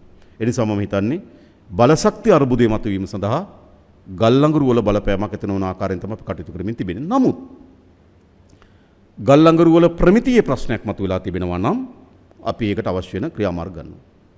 මම හිතනවා මේක තමයි ඕනෑම ඔබට මතක ඇති ගෑස් ටෙන්ඩරෙත් ඒක තමයි වුණේ. අපි අඩුම එකනට දුන්නා. හැබැයි පරණ අය රණ්ඩු වෙන්න පටන් ගත්තා. ඇත්තටම මොකක් හරි හේතුවකට අඩුම කෙනා වුණු කෙනා තමයි එයාගෙන් 81ක් සපයන්නේ ඇමරිකන් එක්සත් ජනපදයේ. ඒ නිසා තමයි අපිට ගෑස් වල ප්‍රශ්නයක් මතුවෙන්නේ. පරණ කෙනා ඕමාන් වලින් ආවේ. ඒතර අපිට අනිත් පැත්ත තර්ක කරන්න පුළුවන්. පරණ කෙනාට දුන්නා නම් අද නෑ ගෑස්. අඩු මිලට අලුත් කෙනාට ලබා දීම අපිට ගෑස් සපීම අකණ්ඩව ලබා දෙනවා. අද ගෑස් වල අර්බුදය මතුවී තිබෙන අපේ ගෑස් සපීමේ අර්බුදයක් නිසා නෙවෙයි. අපේ මාකට් එකකින් 20ක් පෞද්ගලික සමාගමක් ඔබ වුණා. ඒ පෞද්ගලික සමාගම තම ගෑස් සපයන්න අසමත් වී තිබෙනවා. ඒ නිසා මොකද වී තිබෙන්නේ අපේ සමාගමගේ ඉල්ලුම වැඩි වෙලා ඔබ නොදන්නවාට අපේ රටේ ප්‍රධාන හෝටල් සංචාර කර්මාන්තයේ දෙන ආයතන විශාල ප්‍රමාණයක් මේ පෞද්ගලික සමාගමේ ගෑස් තමයි මිලදී අරන් තිබුණේ. මේ ග්‍රෝස් සිලින්ඩර් වලට වඩා මොකද සාමාන්‍යයෙන් ගත්තොත් එවැනි තොග විකුණන එක ලාභයි. ඉතින් පෞද්ගලික සමාගම වැඩිපුර ගිවිසුම් අත්සන් කරලා තිබුණේ තොගවලට. අපි ලිටර එක තමයි ඒවට අපි සපයන්නේ දෙන්නේ. ඒ නිසා තමයි මම කිව්වේ අපි මාර්තු මාසයේ අපේ අවශ්‍යතාවයේ මෙට්‍රික් ටන් 33000යි. හැබැයි අපි 38000ක් යනුම් කරේ. ඒ නිසා එතන ප්‍රශ්නේ මතුවලා තියෙන නිසා මම හිතන්නේ මේ ඔක්කොම කාලයක් තිස්සේ හැදිච්ච කාටල බිඳිනවා. බිඳින්න ඕන එක. ඒවා දේශපාලනේ, කළු ව්‍යාපාර, රාජ්‍ය නිලධාරීන් එකතු වෙලා තමයි මේ කාටල හදන් තිබුණේ. ඉතින් අපි සාධාරණ ටෙන්ඩර් වේදිකකින් තෝරා ගන්නවා. අර කාටල එනකොට සුමට වෙනවා. ඒ කාලාන්තර තිස්සේ වැඩ කරපු අය අලුත් කෙනෙකුට චූටි ගැටලු මතුවිය හැකි. හැබැයි අපි විවෘතව යන්න ඕනකම තියෙන කාටත් සාධාරණ ටෙන්ඩර් ප්‍රදානය කරමින්. ජනාධිපතිතුමා මම ස්වාධීන රූපය නියෝජනය කරන්නේ නජිත් මාතරගේ. දැන් මේ වෙනකොට ලෝකේ තියෙන තත්ත්වය තමයි ජනාධිපතිතුමා khනිජ තෙල් මිල ශීඝ්‍රයෙන් වැඩි වෙනවා. දැන් කාබෝජ 68ක් වැඩි කරලා තියෙනවා. ඒතකොට කැනඩාව 28ක්. අපේ රට 8ක් පමණයි තාම වැඩි කරලා තියෙන්නේ. දැන් මේ තත්ත්වය ඉස්සරහට තවත් වැඩි වෙයිද? ලෝකේ ප්‍රවණතාව වැඩි වෙන තත්ත්වයක් තමයි තියෙන්නේ. ජනතාව පීඩනයට පත් වෙයිද? එහෙම පීඩනයට පත් වුණොත් හදිස්සි හරි අසීමිතව තෙල් මිල වැඩි වෙලා බදු බර අඩු කළා හරි විශේෂයෙන්ම තෙල් මත පනවල තියෙන බදු ප්‍රමාණය අඩු කළා හරි ඒ සහනේ ජනතාවට දෙන බලාපොරොත්තුවක් තියෙනවද? ඇත්තටම තෙල් සඳහා තියෙන්නේ බද්දක් තමයි. හැබැයි බද්දේ අපේක්ෂාව මොකක්ද? තෙල් සංස්ථාව ණය තිබුණා බිලියන 884ක්. ඒ කියන්නේ කෝටි 88000ට වැඩි කෝටි 90000ක් කියලා හිතුවොත් අපි. තෙල් සංස්ථාවේ ණය බර කෝටි 90000යි. රාජ්‍ය පාලනය කරපු කණ්ඩායම් දීර්ඝ කාලයක් රට පාලනය කළ තෙල් සංස්ථාවේ ණය කෝටි 90000යි. ඒ මුළු කෝටි 90000ම භාණ්ඩාගාරේ බාරගත්තා අපි. දැන් තෙල් සංස්ථා 7ක් නැහැ. අපි මොකද කරලා තිබෙන්නේ? ඒ භාණ්ඩාගාරයේ බාරගත් කෝටි 90 සාමාන්‍යයෙන් ගත්තොත් කෝටි 90කට වාර්ෂික පොලිය කීයක් වේවිද? හිතන්නකෝ. හරිද? ඉතින් ඒකත් අප මොකද බිලියන 100ක් විතර වෙන වාර්ෂිකව ඒ කියන්නේ කෝටි 10000ක් විතර වෙන වාර්ෂික පොලිය විතරක්. එතකොට ඒක භාණ්ඩාගාරයට අපි මොකද කරේ? තෙල් වලට යම් බද්දක් පැනෙව්වා මේ ණය පියවා ගැනීම සඳහා. ඒක හොඳින් මම හිතන්නේ ඔය ගොඩක් මම දැක්කා එළිය තර්ක කරන අය තේරුම් ගන්න ඕන. කෝටි 90000ක ණය බරක් අරන් තිනවා. සාමාන්‍ය පොලිය හිතුවත් කෝටි 1000ක් විතර වෙනවා. ඒතර ඒක භාණ්ඩාගාර අතිරේක බරක්. ඒක අපි තෙල් වලට බද්දක් දාලා එකතු කරනවා. ඔබ හිතන්න කොච්චර කාලයක් ආවිත් දන්නේ. හැබැයි අපි දන්නවා ඒක හේතු කරන තෙල් වල මිල ඉහළ යාම තියෙනවා. දැන් අපි පහුගියදා තෙල් මිල ඉහළ දැම්මා. ඒ තෙල් මිල ඉහළ දාම හේතු දෙකක් තිබුණා. එකක් තමයි අපිට පරිහරණය අඩු කර ගැනීම ඕනකම තිබුණා. දෙක තෙල් මිල ඉහළ යාමක් එකපාර විශාල ප්‍රමාණයක ඉහළ යාම ආර්ථිකයට බලපාමක් ඇති වෙන ඒක සමනය කරගන්න ඕනකම තිබුණා. ඒ වගේ මාර්තු මාසයේ තෙල් මිල ඉහළ යාම සංස්ථාවට ලාභයක් තියෙනවා. සංස්ථාවට ලාභයක් තියෙනවා. මේ තෙල් මිල ඉහළ යාම. හැබැයි ඊළඟ අපි නියමිත වැඩි කිරීමේ අපි මිල ගැලැප්වීමේදී අපි මේ මාර්තු මාසයේ ලබාගත්තු ලාභයත් ගණනය කරනවා අපි. ඊට පස්සේ තෙල් ලෝක වෙළඳ පොලේ තෙල් මිල වැඩි වෙලා හෝ අඩු වෙලා නම් ඒකත් ගණනය කරනවා අපි. ඒ ගණනය කිරීම අනුව අපිට උත්තර දෙකක් ලැබෙන්න පුළුවන්. තෙල් මිල වැඩිවීම හෝ අඩුවීම. දෙකම ලැබෙන්න පුළුවන්. යථාර්ථය මොකක්ද කියලා ඔයගොල්ලෝ දන්නවා. දෙකම ලැබෙන්න පුළුවන්. ඒතර අපි බලනවා මේ මිල වැඩිවීම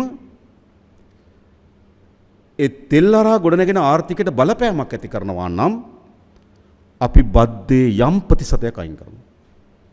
ඒතර අපි මේ මාර්තු මාසයේ වැඩිවීමේ ලාභයයි බදු ප්‍රතිශතය අඩු කිරීමයි හරහා අපිට වැඩි කිරීම සිද්ධ වුණොත් ඒ වැඩි කිරීම අපිට අඩු කරගන්න පුළුවන්. ඒක තමයි අපි උපාය මාර්ගය උනේ. එහෙම නැතුව මාර්තු මාසයේ පරණ විදියටම ගිහිල්ලා ඊළඟ මේක ආවන විශාල වැඩිවීමක් ලබනවා අපිට ඒක පාලනය කිරීම ඕනකම තිබුණා. අන්නේ පාලනයක තමයි අපි කරලා තිබෙන්නේ. ඉතින් අපි ඒක හොඳින් මැනලා අපි කල්පනා කරනවා අපි දැන්ටමත් මම මුදල් අමාත්‍යාංශයෙන් සාකච්ඡා කරලා තිබෙනවා. මොකද ඒ බද්ද විසින් ගණනය කරන්න මෙහෙම. ඒ බද්ද අඩු කිරීම විසින් අපිට බද්ද කොච්චර ප්‍රමාණයක් අහිමි වෙනවද? එහෙම නැත්නම් තෙල් මිල විශාල ලෙස අධික වීම විසින් ආර්ථිකය ඇකිලීම විසින් බද්ද කොච්චර ප්‍රමාණයක් අහිමි වෙනවද?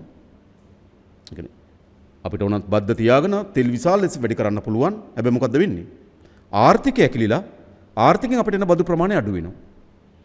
එහෙනම් ආර්ථිකයෙන් අපිට ලැබෙන බදු ප්‍රමාණය ආරක්ෂා කරගනිමින් තෙල් මිලේ තියෙන බදු ප්‍රමාණය අපි අඩු කරන්නේ කොහොමද? ඒකට අපිට හොඳ මධ්‍යස්ථ තැනක් අපිට තෝරගන්න පුළුවන් වේවි. ඒ අනුව අපි තෙල් වල බද්ද යම් ප්‍රමාණයක් අපි අඩු කරන්න බලාපොරොත්තු වෙනවා. ජනාධිපතිතුමනි මගේ ප්‍රශ්නේ යොමු වෙන්නේ ආහාර සුරක්ෂිතතාවය පිළිබඳව. දැන් කාරණා 4ක් නිසා මම හිතනවා අපි අර්බුදයකට මුහුණ දීලා ඉන්නවා. එකක් ඉරානයේ අපේ ප්‍රධාන සැපයුම්කරුවෙක් වෙලා හිටියා. එතන අර්බුදයක් තියෙනවා. දෙවෙනි එක රක්ෂණ ගාස්තු මේ වෙනකොට 10%කින් විතර වැඩි වෙලා තියෙනවා. 0.15 ඉඳලා 10% දක්වා. අනිත් පැත්තට අපිට සපයන සැපයුම්කරුවන් ආහාර අපි වගේම සුරක්ෂිතතාව වෙනුවෙන් තොග රැස් කළොත් එතන ප්‍රශ්නයක් තියෙනවා. ඊළඟ එක තමයි පොහොර මිල. ඒතර නයිට්‍රජන් ඇතුළු අනිකුත් පොහොර වර්ග සැපීම සම්බන්ධ ප්‍රශ්නේ. ඒතර ඊළඟ කන්නවලදී ඒක බලපාන විදිය. මෙන්න මේ කාරණා සම්බන්ධයෙන් මොනවද අපේ කුෂිකර්ම අමාත්‍යාංශ සැමතුමත් ලේකම්තුමත් පොහොර සමාගම් මුණ ගැහුණා. අපිට යල් කන්නේ සඳහා අවශ්‍ය වෙන පොහොර සංචිත ලංකාව තුළ තිබෙනවා. යම් මිල වැඩි කිරීමක ඉල්ලා සිටීමක් ඔවුන් විසින් කරා. නමුත් ඔවුන් එකඟතාවයකට ආවා මෙට්‍රික් ටොන් එකක් යුරෙමිටියක් රුපියල් 9500 නිකුත් කරන්න. ඒතකොට දැන්ට රජයේ පොහොර සංස්ථාවෙන් නිකුත් කරන 9200යි. ඒතකොට අපිට රජයේ තියෙන ගෝජන සේවා මධ්‍යස්ථාන. ඒතකොට රජයේ පොහොර ටිකත් ගෝජන සේවා මධ්‍යස්ථාන වලට ගිහපුවාම පෞද්ගලික අංශයේ පොහොරත් 9500 ගෝජන සේවා මධ්‍යස්ථාන වලට ගිහපුවාම අපිට ගෝජන මධ්‍යස්ථාන ලාභයක් නැතුව මොකද පෞද්ගලික අංශයට ගියොත් උන් තවත් පොහොර මිටියකට රුපියල් 500ක මොකද උන් 9500ක් ඔවුන් ඒකට ආයෝජනය කරනවා නම් ඒකට සාධාරණ ලාභයක් වුණ අපේක්ෂා කරනවා. නිසා අපේ අපේක්ෂාව තියෙන්නේ විශේෂයෙන් පොහොර බෙදා හැරීමට අපිට ගෝජන සේවා මධ්‍යස්ථාන ජාලය තියෙනවා. 550කට ආසන්න ගෝජන සේවා මධ්‍යස්ථාන තියෙනවා. ඒක තමයි ගොවින් එක ඉතාමත් සමීප මධ්‍යස්ථාන. නිසා ගෝජන මධ්‍යස්ථාන හරහා ආණ්ඩුවේ රජයේ යාන්ත්‍රය 9300 පෞද්ගලිකයි 9500ට එකඟ වෙලා තිබෙනවා. ඒ අනුව අපිට පොහොර බෙදා ගන්න පුළුවන්කම තියෙනවා. ඊළඟ දෙවෙනි එක තොග රැස්වීම මම කලින් කතා කරා. සමහර තොග විශේෂයෙන් පිටි වගේ ඒවා ගත්තොත් මාස 3කට ගබඩා කරගන්න පුළුවන්. ඒ නිසා අපි පිටි සමාගම් එක සාකච්ඡා කරා. ඒවා මාස 3කට එහා පැත්තේ යන තොග ගබඩා ප්‍රමාණයක් වුන් සතු තිබෙනවා.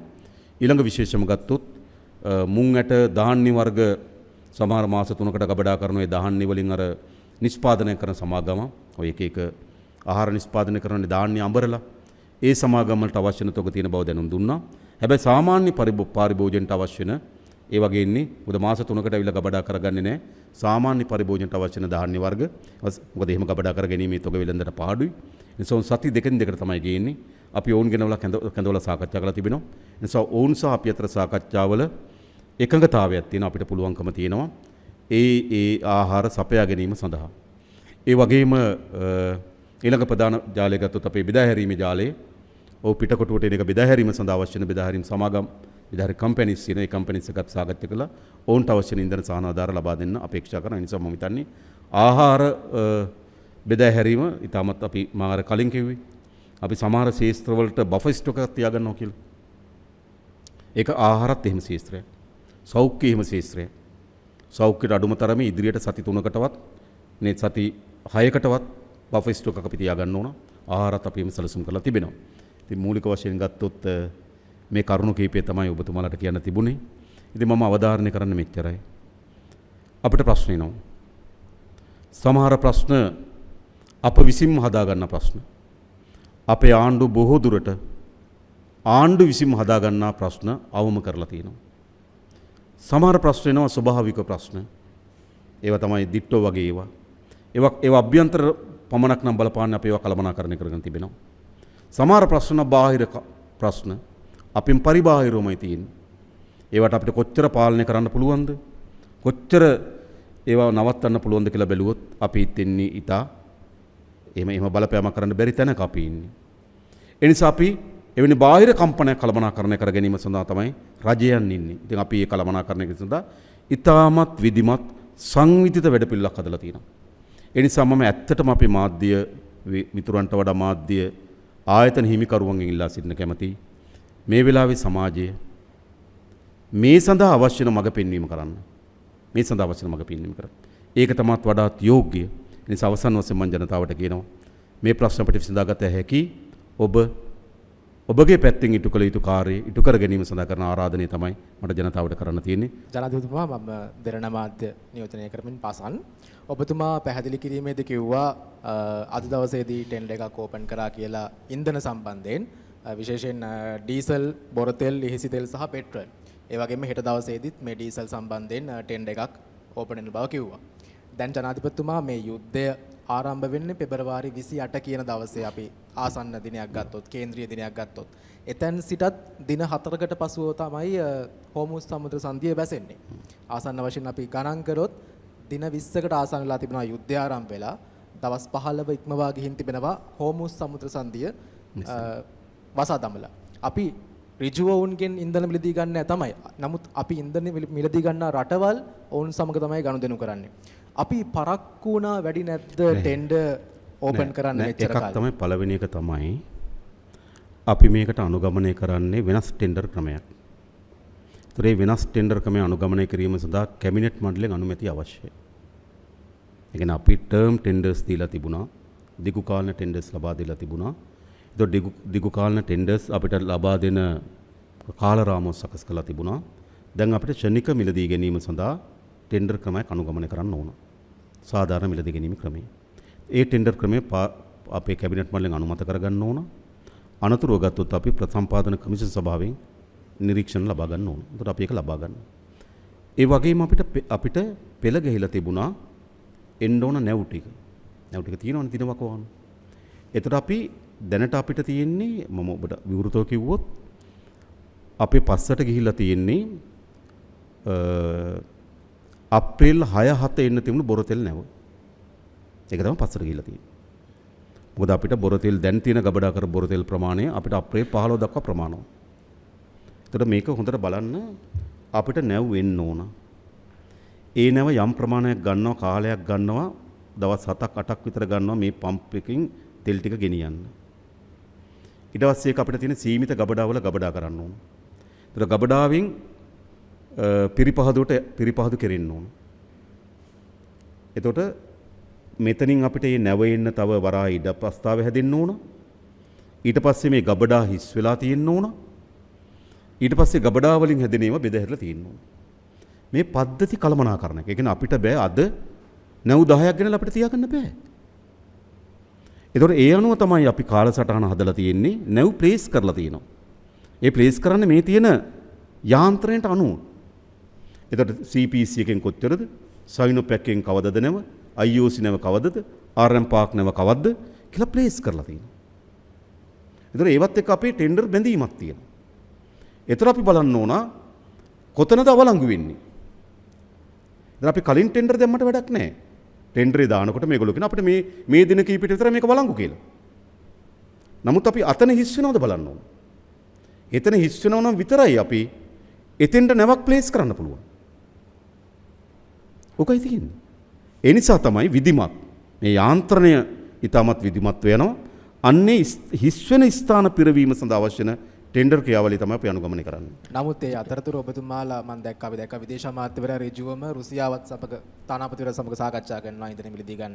අපි ඒකේ යාවත් කාලින තොරතුරක් දැක්කේ නැහැ. මොකද රුසියාව පැත්තෙන් කිව්වේ කියලා. සැකයක් තිබුණා මේ ටෙන්ඩර් ක්‍රියාවට යන්න කල් වැඩි වෙන්න පුළුවන්. නමුත් තවත් මීට සතියකට කලින්වත් මේ පියවර ගත්තා නම් ඔබ දන්නවා ජාත්‍යන්තර වශයෙන් මේක අපි විවෘත විය යුතුයි. රුසියාවත් එක්ක අපිට සම්බාධක තිබුණා. සම්බාධක අවසන් වුණේ කවද්ද? 11 වෙනිදා. එතනින් පස්සේ නෙවෙයි පටන් ගන්න ඕන. අපි රාජ්‍යයන් එක ගනුදෙනු කරන්නේ. රාජ්‍යයන් එක ගනුදෙනු කරනකොට අපි රුසියානු රාජ්‍යයත් අපි එකඟතාවයකට එනවා. හැබැයි එකඟතාවය වෙනකොට අපිට සම්බාධක පවතිනවා. ඒතර මොකද්ද අපි රාජ්‍යයන් හා රාජ්‍යයන් අතර ගනුදෙනු මොන ආකාරයෙන් පළදවීමට ලක් වෙනවද? එනිසා අපි පළමු කොටම රුසියාවෙන් එම බලසක් ඉන්ධන, ගෑස්, ගල් ලංගුරු සපයා ගැනීම සඳහා ඉඩ ප්‍රස්තාව හදා ගන්න ඕන. ඉඩ ප්‍රස්තාව හදාගෙන තමයි අපි මේ රාජ්‍යයන් එක සාකච්ඡා කරන්න ඕන. ඉඩ ප්‍රස්තාව නැතුව අපි කොහොමද ගිවිසුමකට යන්නේ? මේ ඔබයි මමයි අතර ගිවිසුමක් නෙවෙයි, රාජ්‍යයන් දෙකක් අතර ගිවිසුමක්. අපි ඔවුන් සමග යම් බලශක්ති සැපීමට එකඟතාවයට එනවනම් අපි සමත් වෙන්න ඕන මොකටද? ඒකගතාවය අපේ පාර්ශ්වයට ඉටු කරන්න. ඒ සඳහා අපිට කාලයක් අවශ්‍යයි. ඒ සඳහා අපිට අවස්ථාව විවර වුණේ 11 රෑ.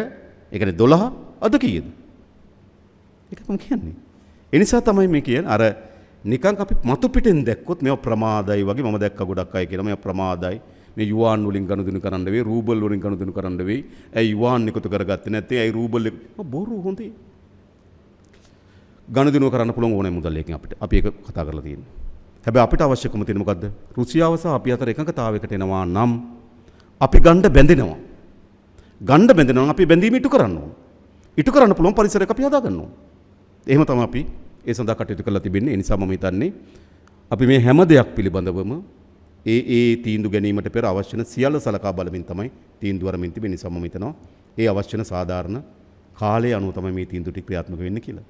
ජනාධිපතිතුමනි මම උදේශාන් සියත ටීවී දැන් ගොඩක් වෙලාවට අපි දැක්ක කාරණේ තමයි වර්ල්ඩ් ක්‍රයිසිස් එකක් එනකොට ඕනම රටක යම් දේශපාලන ආර්ථික සහ සමාජීය බිඳවැටීමක් සිද්ධ වෙන්නට පුළුවන්.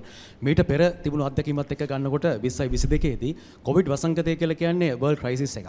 එතනින් පස්සේ අපේ රටේ සිද්ධ වෙන්නේ ආර්ථිකය බිඳවැටිලා සමාජ ප්‍රශ්න ඇවිල්ලා දේශපාලනික ගැටලුවක් මතුවෙලා එතන හිටු පාලකයාට ජනතාව පන්නලා දානවා. එතකොට එවැනි දේශපාලන අස්ථාවරත්වයක් රට තුළ නිර්මාණය වෙනවා. වර්තමානයේදී මේ ඇවිල්ලා තියෙන්නේ මේ යුදමය තත්ත්වයක් එක්ක වර්ල්ඩ් ක්‍රයිසිස් එකක්. එතකොට මීට කලින් තිබුණු තත්ත්වෙදී අරගලය කියලා ජනතාවගේ ප්‍රෙෂර් එක පිට කරන ඒ කොටසේදී ඔබතුමන්ලත් කොටස්කාරයෝ බවට පත් වෙනවා.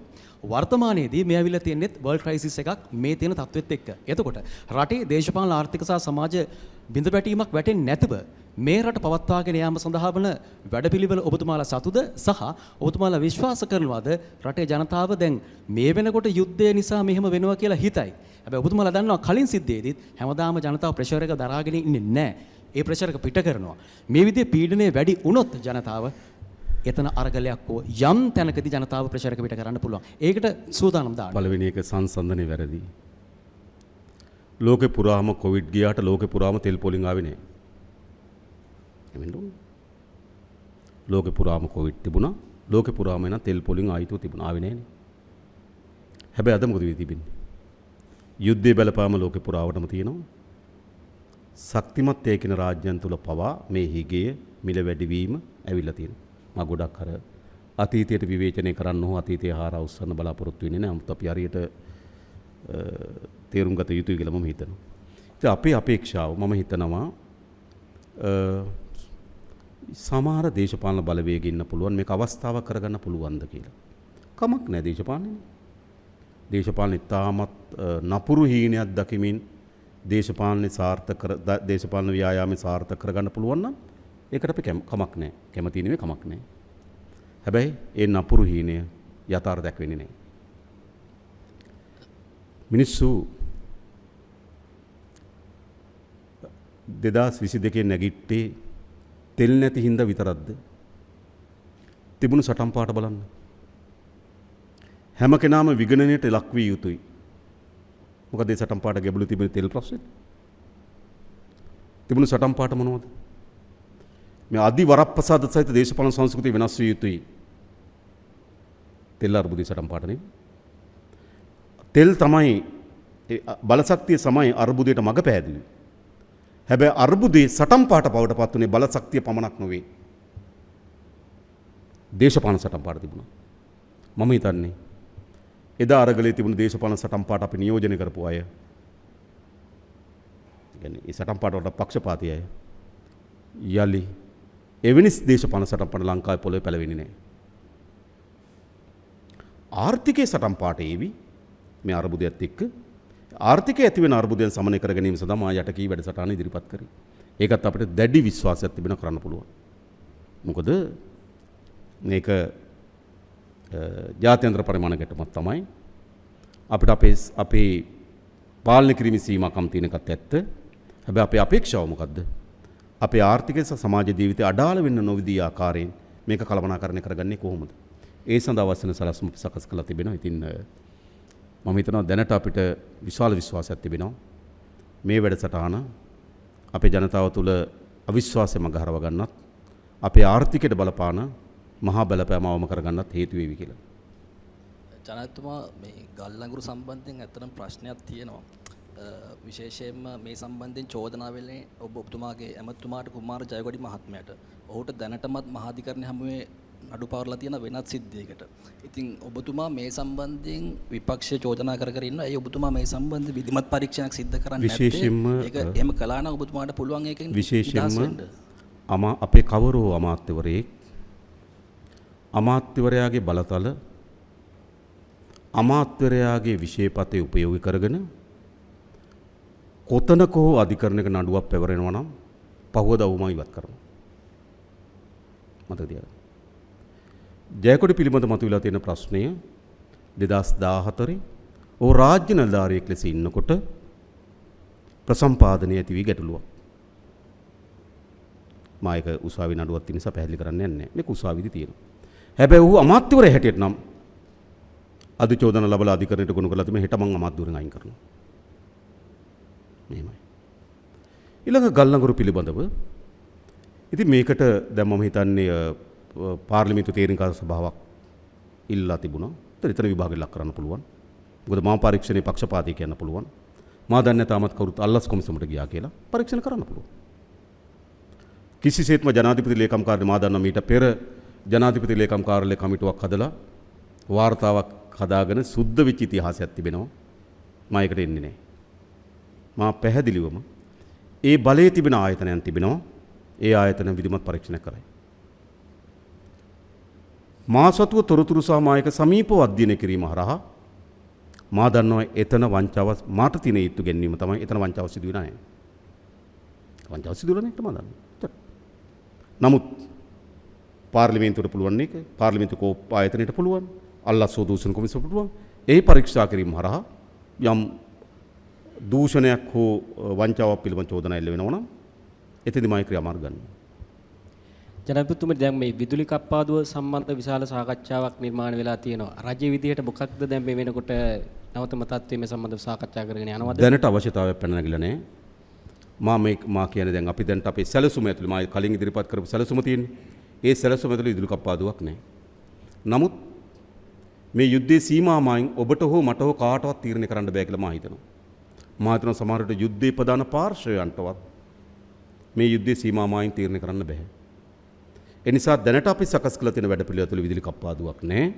නමුත් එතනින් එහා තීරණය කරන්නේ යුද්ධයේ සීමාමායින් කොච්චර ප්‍රමාණයකට වර්ධනය වේවිද කියන සාධකයේ මත. දැනට සකස් කළ තියෙන වැඩපිළිවෙල ඇතුළේ විදුලි කප්පාදුවක් නැහැ. ඒ වගේම මම පාරිභෝගික ජනතාවට කියන්න කැමතියි. අපේ රටේ 6-10 තමයි වැඩිම විදුලි ඉල්ලුම එන්නේ. අපි මේ ඉලෙක්ට්‍රික් කාර් විදුලි කාර් පාවිච්චි කිරීම නිසා ගොඩක් විදුලි කාර්වල වැඩ ඇරලා ගිහලා 6-10 අතර charge කරනවා. ඒ නිසා මීට පෙරට වඩා මෙගාවට් 300කට වගේ ආසන්න විදුලි ඉල්ලුමක් 6-10 ඇතුළේ මතුවලා තිබෙනවා. ඒක තමයි අපිට සියලු අපේ තියෙන බලාගාර සම්ප්‍රේෂණය මේ විදුලි ජනනය කිරීම සඳහා උපයෝග කරගන්න වෙන්නේ. හැබැයි අපිට දවල් කාලේ විදුලි අතිරික්තයක් තිබෙනවා. ඒ නිසා මම විදුලි කාර්ය රථ හිමියන්ගෙන් ඉල්ලා සිටිනවා ඔබගේ වාහනය දවල් කාලේ charge කරන්න. අපි ඇත්තටම හඳුන්වා දෙන්න යන ස්මාර්ට් මීටරයක්. ඒක දැන් අපි ටෙන්ඩර් කෝල් කරලා තියෙනවා. ස්මාර්ට් මීටරයක් ගෙනාවට පස්සේ අපි මිල අගයන් දෙකක් දෙනවා. දවල් කාලෙට එකක් 6-10 එකක්. ඒතර මම හිතන්නේ අපේ අවශ්‍යතාවය තමයි දවල් කාලේ වැඩිපුර විදුලිය පරිභෝජනය කරන්න ඕන. දැන් දවල් කාලේ විදුලි පරිභෝජනයේ අපේ ධාරිතාව ඉක්මවා යනවා. ඒ නිසා සමහර දවස්වල සෙනසුරාදා ඉරිදා අපිට සෝලා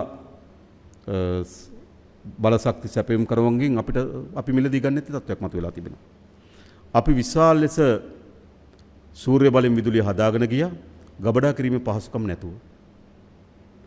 විදුලිය කියන්නේ ඒ වෙලාවේ හදලා ඒ වෙලාව පාවිච්චි කරන්න ඕනද? ඒ නිසා දවල් හැදෙන විදුලිය ඒ වෙලාව අපිට පාවිච්චි කරන්න බැරුව යනවා. අපිට අතිරික්තයක් තියෙනවා. දැන් අපි ටෙන්ඩරයක් ඇදවලා දුන්නා මෙගාවොට් 160ක 10 ගානේ බැටරි මෙගාවොට් 160ක් අපි දුන්නා. මම හිතනවා අපේ මාස 6ක් ඇතුළත ඒ බැටරි සවි කරයි. ඒතර අපිට පුළුවන් මේ බැටරි වල දවල් කාලේ නිෂ්පාදනය වෙන විදුලිය ඒ බැටරි වල ගබඩා කරලා 6-10 ඇතුළත ගන්න. එම මෙගාවොට් 160ක් අපි දීලා තියෙනවා. තවත් අපි වැඩසටහනක් හදාගෙන මෙගාවොට් 400ක බැටරි දෙන්න. ඒතර අපිට දවල් නිෂ්පාදනය කරන විදුලිය ගබඩා කරලා 6-10 ඇතුළත ගන්න. ඒවා සැලසුම් අපිට අවශ්‍යකම තියෙන අපේ සැලසුම් ක්‍රියාත්මක යනවා. ඒ නිසා තමයි මම කියලා තියෙනවා විදුලි බිලේ සැලකියුතු අඩුවීමක් කරනවා කියලා. මම ඒ තොරඳු ඉන්නවා. අපේ මේ පළමු පාලන කාලය ඇතුළත විදුලි බිලේ සැලකියුතු අඩුවීමක් අපිට කරන්න පුළුවන්. ජනාධිපතිතුමා මම ස්වර්ණවාහිනිය ආයතනයේ සජිත් රණසිංහ. දැන් ඔබතුමා කිව්වා ජාත්‍යන්තරයත් සමග මේ පවතින තත්ත්වය ගැන කරපු සාකච්ඡා මිත්‍ර රාජ්‍යයන් එක්ක සාර්ථක මට්ටමක පවතිනවා කියලා. මොන දේ වුණත් ඉන්ධන කාරණේ බලපානවා. දැන් රුසියාවේ කතාව ඔබතුමා පැහැදිලි කරා. දැන් රුසියාව ගැන කතා කරද්දී වෙන රටවලට රුසියාව ඒගොල්ලන්ගේ තෙල් ටික දුන්නා. දැන් මේ කියන විදිහට හෝමස් වලින් ආරංචි වුණ ඇමරිකාව කියලා තියෙනවා ඉන්දියාවට ගෙනියන තෙල් වලට මුකුත් කරන්නේ නැහැ. දැන් මොන වගේ තත්ත්වද? සාකච්ඡා සාර්ථකයි කියන්නේ අර කෙනෙක් අපිට තෙල් ටික වලකම් දෙන්න. එහෙම උත්තරයක්ද? මම හිතන්නේ මම මේක ප්‍රවේශම් වුණේ මම ඒකපාර්ශවීයව ඒ රාජ්‍යයන් එක්ක ඇති වී තිබෙන එකඟතාවයන් හෝ එකඟතාවයන්ගේ ප්‍රමාණය ප්‍රකාශ කළ යුතු නැහැ කියලා මම හිතනවා. අපිට ඕන ඒ දෙපාර්ශ්වයම අවසන් වශයෙන් එකඟතාවයකට ආපුවම ප්‍රකාශ කරන්න. එනිසා ඒවා තියෙන්නේ අවසන් යම් ප්‍රමාණයක ඉහළ අධීරයේ තියෙනවා. නමුත් මම හිතන්නේ ඒවා ප්‍රකාශයටපත් කළ යුතු මා පමණක් නොවේ රාජ්‍යයන් දෙකම ඒකාබද්ධ ප්‍රකාශ කිරීම තමයි වඩාත් වැදගත්. ඒ නිසා තමයි මම ඒකේ එක කොටසක් පමණක් කියලා නතර කරේ. හරි. මේ කාරණෙත් එක්ක ජනාධිපතිතුමා දැන් විපක්ෂෙනුත් එක චෝදනා එනවානේ. මේ වෙලාවේ මේකත් දේශපාලන වේදිකාවේ මාතෘ කරන දැන් ළඟ විදුලිය කප්පාදුව ගැන දැන් විදුලිය කප්පාදුව ගැනත් ඔබතුමා එහෙම වෙන්න දෙන්නේ නැහැ කියලා පැහැදිලි කරා. ජනාධිපතිතුමනි කොපමණ පැහැදිලි කරත් ළඟ එන්නේ සිංහල අලුත් අවුරුද්ද. ටිකක් ලොකු දෙයක් හිතට දැනෙන්න පටන් ගන්නත් යන මිනිස්සුන්ගේ. සිංහල අලුත් අවුරුද්දට ලයිට් නැතිව යයිද? ඔබතුමාට පැහැදිලි උත්තරයක් දෙන්න. මම හදපු සැලසුම් කාලය ඇතුළත සිංහල අලුත් අවුරුද්ද ඇතුළත මෛත්‍රීපත් කර සැලසුම් කාලයක් තිබුණේ. ඒකට ඇතුළත් අවුරුද්ද ලයිට් අනිවාර්යයෙන්ම තියෙනවා. අනිවාර්යයෙන්. ජනපතිතුමනි මම සඳරි රත්නසූරිය ස්වාධීන රූපවාහිනී මාධ්‍ය ජාලයෙන්. දැන් මේ වෙනකොට ලෝක බලවතුන් බල අරගලයක ඉන්නේ.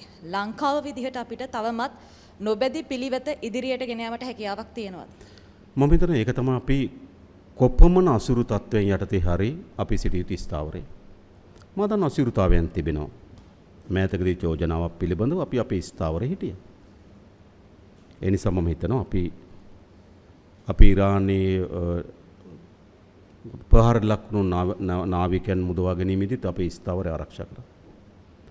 ඊට පස්සේ අනිත් නැව අපි අපේ මුහුදු කලාපයේ රැඳීම සවුන් ගොඩ බිමට ගෙනීම අපේ ස්ථාවරය හිටියා. සමහර ජාත්‍යන්තර සම්මුතීන් වලදී අපි අපේ ස්ථාවරය හිටියා. ඒ නිසා මම හිතනවා රටක් අර ඒ මොහොතේ වාසියට එහෙට මෙහෙට සෙල්ලම් කරන එක රටකට සුදුසු නෑ. රටක් හැටියට අපේ නිස්ථාවරය තමයි මේ මධ්‍යස්ථභාවය තමයි අපි වගේ රටකට ඉතාමත් වැදගත්. ඒ නිසා අපි උපරිම මේ මධ්‍යස්ථභාවය ආරක්ෂා කරනවා. මම හිතන්නේ පාරේ අපිට යන්න පුළුවන්. මම හිතන්නේ තවත් බොහෝ රටවල් දැන් එම පාරට එමින් තියෙන බව පේනවා දැන් අපිට ලෝකෙ දිහා බලපුවම. ඒ නිසා මේක තමයි මම හිතන්නේ අවසානයේ ජයග්‍රහී කරන පාර මධ්‍යස්ථ පාර කියලා විශ්වාස කරන ජාත්‍යන්තර තුල. අපි එනම් අවසන් පුරුදු විදිහටම ජනාධිපතිතුමනි ඔබතුමාගේ ප්‍රකාශයේදී පැහැදිලිවම කිව්වා මේ ජනතාවට කම්පනයක් දැනලා තියෙනවා කියලා. මේ කාරණේදී මම මතු කරන්නේ ලෝක බලවතුන් පිටකසද්දී අපට ඒක භූමිකම්පාවක් බවට පත් වෙනවා. ඒ අපේ රටේ මේ වගේ කාරණා සම්බන්ධයෙන් පැහැදිලි සූදානමක් නැති නිසා. ඒක හින්දා තමයි මිනිස්සු ඉස්ලාම ඇමරිකාව ඊශ්‍රායලය එකතු වෙලා ඉරානයට ගහද ගිහිල්ලා පෝලිං වල හිටගත්තේ තෙල් ටික ගහගන්න. මේ විශ්වාසය ඇති කරගන්න මොකක්ද ඔබතුමා සතුව තියෙන ක්‍රමවේදය? ඇත්තට ඒක විශාල කාර්යයක්. විශේෂයෙන් බලශක්ති ශාස්ත්‍රය අපි විශාල සැලසුම් ගණනාවක ඉන්නවා.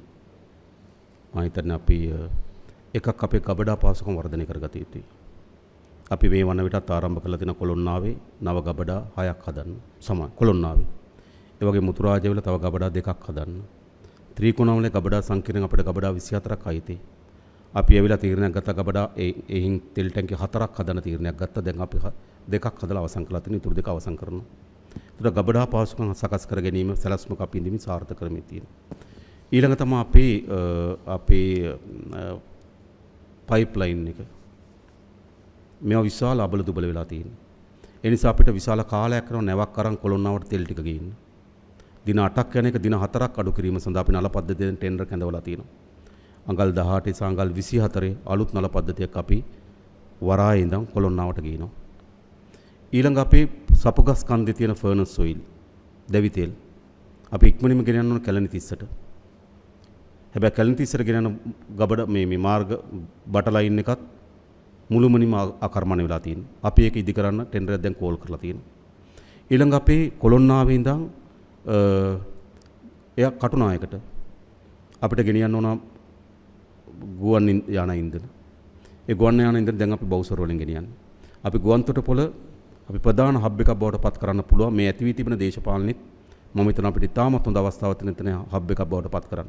හැබැයි අපි ඉන්ධන සැපයීම දෙන්න ඕන. ඒ නිසා කොළොන්නාවේ ඉඳන් කටුනායකට අපි නල පද්ධතියක් කෙලනවා. ඒතර අපේ ගබඩා පාසුකම් අපේ නල පද්ධතිය අපි සැලසුම් කරලා තිබුණා. ඒ වගේම අපි දිගු කාලන ගිවිසුම් වලට යන්න අපේක්ෂා කරනවා. දිගු කාලන ගිවිසුම් වලට. ඒ නිසා සමහර ඒවා ආණ්ඩු සහ ආණ්ඩු අතර ගිවිසුම්. සමහර ඒවා ඊටමත් අර මාකට් එකේ විශ්වාසවන්ත සමාගම් එක දිගු කාලන ගිවිසුම්. ඉතින් අඛණ්ඩතාවය සැපීම සඳහා අපි සැලසුම් හදලා තිබෙනවා. ඒ නිසා මම හිතනවා බලශක්තිය පිළිබඳ අපිට මේ තියෙන අනතුර මොකද අපි වගේ කුඩා රාජ්‍යයක් අපිට දවසකට අවශ්‍යනේ ඩීසල් මෙට්‍රික් ටොන් 4150ක් වගේ පෙට්‍රල් මෙට්‍රික් ටොන් 4000ක් වගේ අපිට අවශ්‍ය දවසකට අවශ්‍ය මෙට්‍රික් ටොන් ආසන වශයෙන් 9000ක් වගේ. ඒක අපිට ඒක තමයි අපි දවසක දෛනික ඉල්ලුම. ඉතින් මේක අපිට සපයා ගන්න පුළුවන් නේ. ඉතින් අපි හැබැයි අපි ඒක සපයා ගන්න වෙලා තියෙන මොකද්ද? අපේ නැව ගෙනල්ලා තියෙන කාලයයි අපිට අපේ තියෙන නල පද්ධතිය දුබලතාවයයි අපේ ගබඩා විසිනුයි නේද මේක කළමනාකරණය කිරීම ගැටලුවක් නිසා තමයි අපිට අර ගොඩක් ගෙනල්ලා තියාගන්න බැරි. මම පාර්ලිමේන්තුවේ ඔබට මතක ඇති කිව්වා අපිට ඊළඟ නැව එනකොට ගබඩා ටික හිස් කරගන්න ඕන. අපිට වෙනම ආරක්ෂිත ගබඩා කියලා සංකල්පයක් නැහැ. අපි මේ දෛනික ඔපරේෂන් එකේ ඉන්න ගබඩාම තමයි අපි මේ සංචිත හැටියට තියෙන්නේ. ඉතින් ඔපරේෂන් එකේ ඉන්න ගබඩා හිස් කරන්න ඕන ඊළඟ නැව එනකොට. ඉතින් හිස් කරන වෙලාවක ගැටුමක් ආවොත් ඒතර කියන ඒ ගබඩා පුරවගත්තේ නේ කිව්වේ. දැන් මේ වෙලාවට මම දන්නවා අපිට 2,63,000ක් තියෙන ඕන කපඩාවක අපේ තිබුණේ 90,000ක් අඩුවෙන්. මොකද ඊළඟ නැව වෙනවා 90,000ක නැව. අර්බුදේ මත වෙනකොට 90,000ක් අඩුවෙන් තමයි තිබුණේ. ඇයි 90,000 නැව අපි මේකට ගේන්න ඕනනේ. ඉතින් හිස් කරේයි කියලා කවුරුත් ප්‍රශ්න කරයි. හැබැයි ප්‍රශ්න කරාට වැඩක් නෑ. ඊළඟ නැවට අවශ්‍ය වෙන ඊට තමයි මේ හිස් කරලා ගන්නෙ. ඒ නිසා මේක සංකීර්ණයි. ඉතින් මේක හැම පැත්තකම තමයි අපි කරන්න ඕනකම තියෙන්නේ. මේකේ මේ ස්ථාවර භාවය, විශ්වාස භාවය හදන්න පුළුවන් නේ එහෙම. අපි අවසන් තව එකක් තියෙනවා. හරි. ඒකම ඇමතුනේ මේ ජනාධිපතිතුමනි මේ විශේෂම කාරණේ දැන් ඔබතුමාම කිව්වා හදිසි මිලදී ගැනීම සඳහා ප්‍රසම්පාදන ක්‍රමවේදයන් පසකලා විශේෂ කමිටුවක් පත් කරලා තියෙනවා මේ හදිසි මිලදී ගැනීම කරන්න කියලා. ඔබතුමා විපක්ෂයේ ඉන්නකොටත් විශේෂයෙන්ම චෝදනා කරේ මේ හදිසි මිලදී ගැනීම වෙනත් ස්පොට් බයින් හරහා වෙන දූෂණ වංචා සම්බන්ධයෙන් තමයි බරපතලම චෝදනා නැගී. ඔබතුමාට දෙන්න පුළුවන් සහතිකය මොකක්ද මේ හදිසි මිලදී ගැනීම දූෂණ වංචා වලින් තොරයි කියලා? අපි විශ්වාස කරන්න. විතරයි. කිසිසේත්ම මා හෝ මගේ ඒකයි මම ඔබට තව වගකීමෙන් කිව්වා අපේ අමාත්‍යවරයෙක් තමන්ගේ ධූරය පාවිච්චි කරලා තියෙනවා නම් යම් වංචාවකට දූෂණයකට කොතනකෝ නිකම් පාර්ලිමේන්තුවේ මේ කියවන එකක් නෙවෙයි. කොතනකෝ අධිචෝදනාව ගොනු කරන්න පහුවදායින් කරනවා. ඒ නිසා මම හිතන්නේ අපේ දේශපාලනය විශ්වාස කරන්න. ඒ තමයි මේ හැම මිලදී ගැනීමක්ම. මොකද මේ වෙලාවේ හැම මිලදී ගැනීමක් අපිට අවශ්‍ය වෙලා තිබෙනවා.